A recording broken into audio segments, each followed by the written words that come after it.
So when you see a huge question, just read the last line. Which of the following will most likely help her is what they've given. Or like they've given a lot of values here. Okay, a 45-year-old woman presents to the office with a complaint of generalized weakness that has that's been getting worse over the last few months. She says that she just does not have the energy for her daily activities. She gets winded quite easily when she takes her dog for a walk in the evening. She says that her mood is generally okay and she gets together with her friends every weekend. She works as a teacher at a local elementary school and used to have frequent headaches while at work. Her husband is a commercial pilot and is frequently away for extended periods of time. Her only son is a sophomore in college and visits her every other week.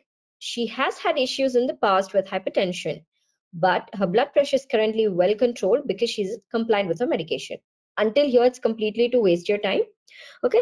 All right. She's currently taking atorvastatin and lisinopril. The blood pressure is 130/80, pulse is 90, temperature is 98 Fahrenheit, and respirations is 16. On examination, she appears slightly pale and lethargic. Her ECG today is normal, and recent lab work show the following. Serum creatinine is 1.5, GFR is 37.6, HB is 9, MCH is 27 picograms, MCHC is 36, MCV is 85 femtoliter, reticulocyte count is 0.1%, erythrocyte count is 2.5 million.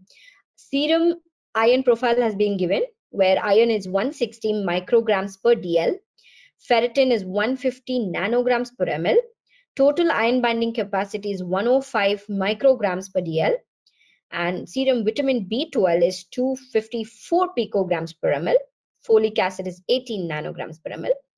TSH is 3.5 micro units per ml. Which of the following will help her?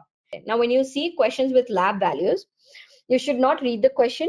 Just go ahead, check your lab values and try and mark which is less and which is more. Okay, you have your own way to do it. Like I used to mark the lab values. I used to highlight the lab value, like say the number, if it's increased, and if it's decreased, I used to highlight the name. Like say if it's serum creatinine, if it's increased, I would highlight 1.5.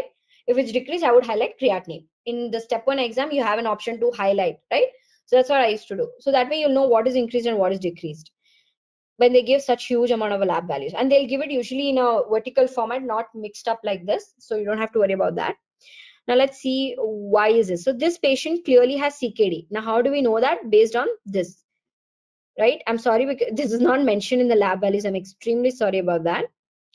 So because of this, we know she has a kidney disease, which is very not so typical in 45-year-old. But like I said, in step 1, you can have anything coming up on your exam. Now, when the patient has CKD, if you look at all these drugs, if it's CKD, you'll obviously go with erythropoietin, right? That's the culprit.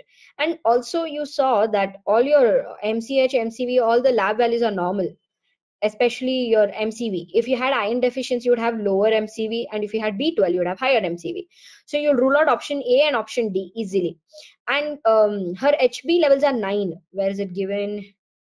Oh my god, wait 1 second, guys. Yeah, her HB levels is 9, right? So at 9, we do not transfuse blood.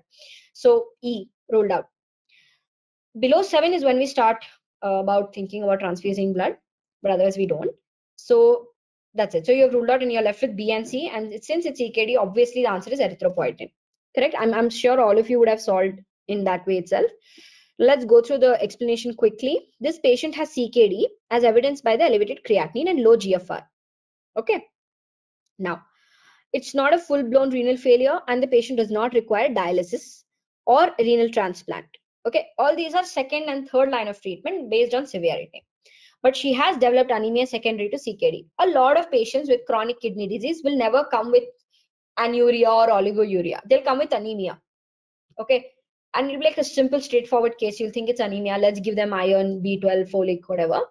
And they'll keep coming to your OPD or your clinic, wherever you're practicing. And that's the cue that they might have kidney disease as well, right?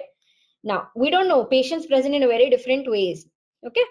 So it's important always when you have anemia patient, you should always rule out all the etiological causes and then treat the patient. How do you treat anemia? When you do investigations, you'll always do investigations to diagnose etiology, cause, and type of anemia. Type of anemia helps you to treat, and cause of anemia helps you to rule out the these things. And severity is again like, you can, how much drugs should you be giving and what category they fall into, all of these. Okay. Vitamin, these are the common, like nutritional deficiencies are obviously the common causes of anemia, but always remember you can have weird causes as well. So iron deficiency, B12, folic, hypothyroidism, and active bleeding. Right? In females, you should always keep in mind about menorrhagia, polymenorrhea, okay, and hypothyroidism, of course. Furthermore, she has a history of hypertension, which predisposes her to CKD. Very much correct, right? Now, the lab findings, what you could see was low HB and reticulocyte count and erythrocyte count. Basically, they're just not enough red blood cells. That's what it means. So always remember, reticulocyte count tells you what the bone marrow is doing. It's a telltale for bone marrow. You have high reticulocyte count, bone marrow is completely normal. Low high as in it's doing more of activity. Low means bone marrow has something to do with bone marrow. And you have low HB, you have low of everything. That means it's like a global depression of RBC synthesis. Basically, that's what that means. Required nutrients are apparently available. One cause of anemia in CKD is erythropoietin deficiency. EPO is produced by the interstitial cells in the renal cortex, which is in response to low oxygen levels in the blood. So you have anemia, you'll have low oxygen levels in the blood. The bone marrow is stimulated by EPO. Every level of RBC synthesis is stimulated by EPO. They'll produce more red blood cells. And in the absence of EPO, red cell production slows down. Okay, that's why we prescribe EPO. Now, iron levels, like we ruled out, it's normal, and ferritin is normal, all of that, right? And many patients on dialysis for renal failure require iron supplementation, but that's only if they're on dialysis, right? Because RBCs are lost during dialysis. Now, what is option B? Fluoxetine. Okay. This patient's symptoms like lack of energy and weakness suggest depression. Moreover, the extended absence of her husband and son may be predisposing cause for depression, because she has no altered mood complaints and still wants to socialize. Like she said, she meets her friends up at the weekend. Depression seems unlikely, right? It's a very smart way of putting this option, but it's okay. I don't think most of you would go wrong here. You'll not use fluoxetine, right? It's an SSRI. It's therapy for depression, but it's not a psych question. If it was a psych question, I don't think they would have given you lab values here. That's how you have to smartly think and answer. B12 and folic acid, I told you there are no lab values suggesting those. And transfusion is obviously if you have very severe anemia, which is less than 7 and less than 4 HB%. Okay. Thanks for watching. Please give a thumbs up and subscribe for more.